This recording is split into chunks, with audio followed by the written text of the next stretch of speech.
অগ্নিমিত্রা পাল পদ পেয়েছেন, তখন মুকুল রায়ের কৈলমর্দন করেন, পদ বাঁচিয়ে রাখছেন, তার কোনো যোগ্যতা নেই, তিনি আটারলি ফেলিওর। বাংলা বা ভারতবর্ষে যারা মনীষী তার মাদ্রাসা শিক্ষিত। রাজা রামমোহন রায় তিনি মাদ্রাসায় পড়েছেন, লালা রাজপথ রায় তিনি মাদ্রাসায় পড়েছেন, স্বামী বিবেকানন্দ পর্যন্ত এই মাদ্রাসায় তিনি পড়েছেন। তৃণমূলের ভোট ব্যাংকটা বাড়িয়ে দিচ্ছেন তারা। সম্প্রতি বিজেপি বিধায়িকা অগ্নিমিত্রা পাল তিনি একটা মাদ্রাসা নিয়ে মন্তব্য করেন এবং এই মন্তব্য বিরোধী থেকে শুরু করে যারা মুসলিম রিলেটেড যারা যে সমস্ত পার্টি থেকে শুরু করে মাদ্রাসার যে সমস্ত ছাত্রছাত্রী তারা কিন্তু খুব বেশি পরিমাণে এই বিষয়টা নিয়ে ক্ষুব্ধ এবং তারা এর প্রতিবাদ করেছেন। তবে এইবার আপনাদেরকে যেই ভিডিও দেখাবো, খোদ বিজেপি নেতা, মাইনরিটি মোর্চার নেতা, তিনিও কিন্তু বা তার মোর্চার যে সমস্ত সংগঠনের যে মানুষজন তারাও কিন্তু খুব যে অগ্নিমিত্রা পালের এই বক্তব্যে খুশি নয়, সেই বিষয়টাই আমাদের ক্যামেরার সামনে কিন্তু ধরা পড়েছে। সম্প্রতি সাংবাদিক দীপক ব্যাপারী তিনি তার একটা ইন্টারভিউ করেন এবং সেখানে সেই মাইনরিটি মোর্চার বিজেপি নেতা তিনি কি বলছেন এবং তিনি কতটা ক্ষুব্ধ অগ্নিমিত্রা পালের বিরুদ্ধে, সেই বিষয়টা পুরোপুরি আপনাদের সামনে তুলে ধরবো। শুনুন তিনি কি বলছেন। বিজেপির কিছু তৎকাল বিজেপির নেতা বা নেত্রী যখন খাদে পড়ে, তৎকাল বলতে যারা একদিন বিজেপি ছিলেন না, কারোর হাত ধরে হঠাৎ করে বিজেপিতে এসেছেন, এই তৎকাল নেতারা যখন খাদে পড়ে, কি বললাম, বিপদে পড়ে বা খাদে পড়ে, তখন এরা এই সংখ্যালঘু বা মুসলমান সম্প্রদায়কে আটাক করে এবং তারা ভাবে এইটাই বুঝি তাদের এই বিপদ থেকে মানে বৈতরণী পার হবার মানে সেতু।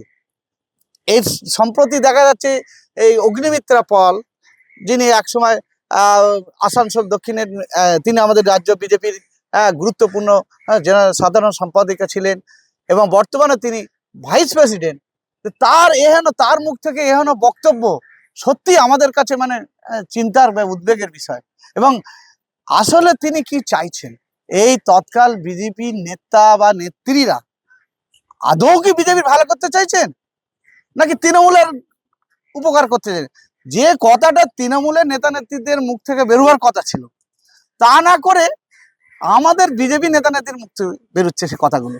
তার ফলে কি হচ্ছে, আমাদের যে বিজেপির যে মুসলিম বা মাইনরিটি যে ভোট ব্যাংক গুলো সেটা ধস নামছে। পশ্চিমবাংলা মাইনরিটি ভোট কত? 2% থেকে 5%। আমরা তো 19 হ্যাঁ 5% আমরা বিজেপি পেয়েছি। আমরা তো 19-এর আগে বিজেপির মাইনরিটি মোর্চারই সদস্য ছিল 11 লক্ষের বেশি। আমাদের কাছে হিসেব আছে, সেই তথ্য কেন্দ্র নেতৃত্বের কাছে আছে। 11 লক্ষ মানে মাইনরিটি ভোট আমরা মিস কল দিয়ে আমরা তখন সদস্য করেছিলাম, পরবর্তীকালে তারা অ্যাক্টিভ করে আমরা 11 লক্ষ সদস্য করেছিলাম সারা পশ্চিমবাংলায়। এখন আস্তে আস্তে এই নেতা নেত্রীদের বিতর্কিত মন্তব্যে আজকে, এবং সত্যি কথা বলতে গেলে কি, যদি তথ্য যদি ওদের হাতে থাকতো, আমরা দেখেছি যে বিজেপিতে এই যে 2019-এ যে 18টা সিট পেয়েছিলেন এবং তার একটা বৃহত্তর তার একটা অংশ সেই সংখ্যালঘু ভোট ব্যাংক আছে। কারণ তৃণমূল থেকে যে মাইনরিটি ভোট ব্যাংকগুলো ছিল, তৃণমূল থেকে বীতশ্রদ্ধ হয়ে তারা ক্ষোভে বিক্ষোভে রাগে তারা কিন্তু বিজেপিকে ভোটটা দিয়েছিল। সেই ভোটটা আমরা আনতে সক্ষম হয়েছিল। কিন্তু দুর্ভাগ্যের বিষয়, আমাদের কিছু দায়িত্বশীল এবং বিধায়িকা দায়িত্বশীল নেতা নেত্রীরা এই বিতর্কিত মন্তব্য করে সে বিজেপি ভোট ব্যাংকটা ধস নামিয়ে দিয়েছে। এবং বলতে গেলে এই সংগঠনটাকে একরকম মাইনরিটি মোর্চা বলে যে সংগঠন, সেটাকে একদম মানে কোমায় পাঠিয়ে দিয়েছে। আমরা কিছুদিন আগে দেখলাম শুভেন্দু অধিকারী ওপেন এই গত নির্বাচনের পরে যে একটা সমালোচনা সভা হলো, আমরা দেখলাম কোথায়, এটা সায়েন্স সিটিতে, সেখানে বলছে নো মোর মাইনরিটি মোর্চা। হ্যাঁ, আমি তো প্রথম যদি এই বিরোধী দলনেতার বক্তব্য, তিনি বলেছিলেন যে নো নিড টু মাইনরিটি মোর্চা। দুর্ভাগ্যের বিষয় আসলে যে লোকসভা ভোটে যে বিপর্যস্ত অবস্থা হয়েছে বিজেপির, যেভাবে যে এক্সপেকটেশনটা ছিল, আমাদের মাননীয় স্বরাষ্ট্রমন্ত্রী 35টা সিটের টার্গেট দিয়েছিলেন এবং সেই তার ফলে সেটা তো পরিস্থিতির টার্গেট তো সেটা তো পূরণ করা তো দূর, এবং যে আমাদের যে রানিং যে ছিল মানে 18টা, সেই 18টা থেকে কমে 12টায় নেমে গেল। এটার জন্য দায়ী কাকে মনে করেন? এর যে দায়ী, যিনি মূল দায়িত্বপ্রাপ্ত ছিল এবং যিনি, হ্যাঁ অবশ্যই তার মূল দায়িত্ব ছিল, যেমন আমি 19-এর দায়িত্বে মূল দায়িত্ব ছিলেন মুকুল রায়, তৎকালীন দিলীপ ঘোষ এবং আরো যারা সাংগঠনিক দায়িত্ব ছিলেন তারা এনেছেন। এবং এখানে তো অস্বীকার করার জায়গা নেই। 2000 বলছেন যে দিলীপ ঘোষ থাকা অবস্থায় বিজেপির উত্থান হচ্ছিল, অবশ্যই উত্থান হচ্ছিল এবং দিলীপ ঘোষ সাধারণ কর্মীদের তিনি তিনি ছিলেন একটা দূত হিসেবে ছিলেন এবং তাদের পাশে অন্তত তার বক্তব্যতে দাঁড়াতেন, প্রত্যেকের ফোন ধরতেন। এবং 21-এর পরে যে দুর্ভাগ্যজনক কিছু একটা বিপর্যস্ত অবস্থা হলে দিলীপ ঘোষ কোণঠাসা হয়ে যায় এবং এর জন্য দায়ী এই তৎকাল নেতা নেত্রীরা। আজকে ভাবুন, এই মাননীয় বিরোধী দলনেতাও তিনি বলেছেন, সেটাও কিন্তু আজকে তাকে তো স্বীকার করতে হয়েছে। সবাই গিয়ে দেখছে তিনি সংখ্যালঘু ভাই মুখে জড়িয়ে ধরছেন। তিনি বক্তৃতা মঞ্চে থেকে তিনি কেউ টুপি যেরকম সংখ্যালঘু কোনো শ্রোতা বা সেখানে কোনো আমাদের সমর্থক থাকলে তাকে দেখে তিনি মেনশন করছেন। এ থেকে কি বোঝা যায় যে তার তিনিও বিপদগ্রস্ত, তিনি এও চাইছেন। আর এখন এটা প্রকৃত সত্য কথা, আসানসোল দক্ষিণের বিধায়িকা তিনি আবার সেখানে হয়তো টিকিট পেতে চলেছেন তিনি, কিন্তু সেখানকার যা পরিস্থিতি তিনি হারবেন।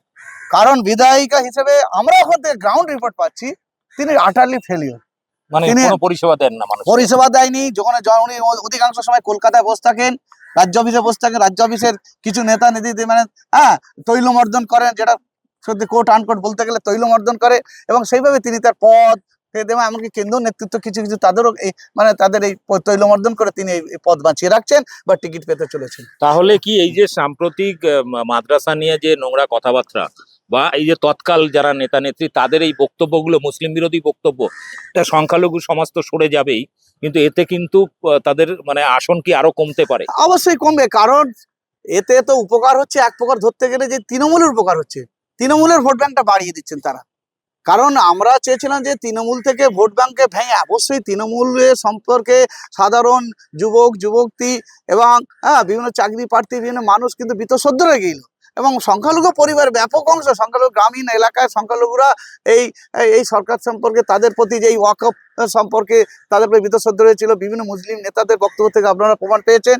কিন্তু দুর্ভাগ্যের বিষয়, আমরা সেই ভোট ব্যাংকটা যেটা টেনে আনছি আর আমাদের কিছু কিছু বিতর্কিত এই নেতা নেত্রীদের বক্তব্য সেই ভোট ব্যাংকটা আরো সরে যাচ্ছে।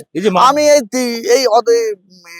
এই অগ্নিমিত্রা পালের এই মন্তব্যের পরে বিধানসভায় তিনি যে বিতর্কিত মন্তব্য রাখার পরে আমি কয়েকশো ফোন পেয়েছি বিভিন্ন জায়গাতে, এমনকি আসানসোল থেকেও পেয়েছি, বীরভূম থেকে পেয়েছি, নর্থ বেঙ্গল থেকে পেয়েছি, কোচবিহার, মালদা, মুর্শিদাবাদ থেকেও পেয়েছি এবং এখানে দক্ষিণবঙ্গের বহু জেলা থেকে ফোন পেয়েছি।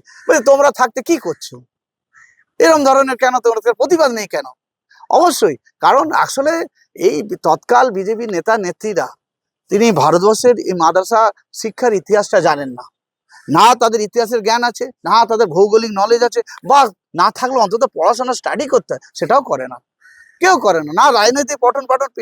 অ্যাকচুয়ালি এরা পদ পেয়েছে বললাম সেফ খালি তৈলমর্দন করে এই পদটা বাঁচিয়ে রেখেছে বা টিকিট পাচ্ছে। এই যে ওরা যে অভিযোগটা করছে যে অপরাধী, এদিকে ওরা যে অভিযোগটা করছে সেই অভিযোগটা যে এখানে অপরাধী তৈরি হয়, ওখানে কি জঙ্গি তৈরি হয়, এরকম ধরনের, ও মাদ্রাসা থেকে কেউ IAS IPS বা বড় কিছু হয় না, এরকম ধরনের কথা বলছে। এই বক্তব্যের ওদের সারবত্তা আছে কিছু, এরা তো জানেন, বললাম ইতিহাসটা জানে না।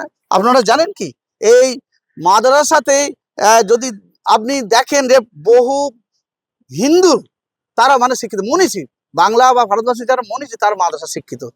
ভারতবর্ষের যদি বলা হয় যে আধুনিক মানুষ রাজা রামমোহন রায় তিনি মাদ্রাসায় পড়েছেন, লালা রাজপথ রায় তিনি মাদ্রাসায় পড়েছেন, ঈশ্বরচন্দ্র বিদ্যাসাগর, এমনকি যে আমাদের ধর্ম সংস্কার আন্দোলনের স্বামী বিবেকানন্দ পর্যন্ত এই মাদ্রাসায় তিনি পড়েছেন। তাহলে এখানে দেখা যাচ্ছে হিন্দু মুসলিম এবং বর্তমানে যারা এবং এবং মুসলিম যাদের মনীষীদের মধ্যে যদি দেখা যায় সেখানে আমাদের স্বাধীনতা সংগ্রামী ভারতের প্রথম শিক্ষামন্ত্রী আবুল কালাম আজাদ, তিনি শিক্ষা যে রাষ্ট্রপতি ডক্টর জাকির হোসেন, তারা পর্যন্ত এই মাদ্রাসায়, এমনকি অসমীয়া সাহিত্যের আনন্দরাম ফুকন তিনিও পর্যন্ত এই মাদ্রাসায় তার পঠন পাঠন আছে। তাহলে এই ইতিহাসটা এরা জানে না, যদি সত্যিকারের ইতিহাসটা জানতো তাহলে মাদ্রাসা তিনি, আমি তো বললাম অ্যাকচুয়ালি এর পিছনে এদের এই খাদে যখন পড়ে যায় তখন এই সংখ্যালঘু সম্প্রদায়কে টার্গেট করা, এটা সব টার্গেট, এটা ধরে তিনি বাঁচতে চাইছেন।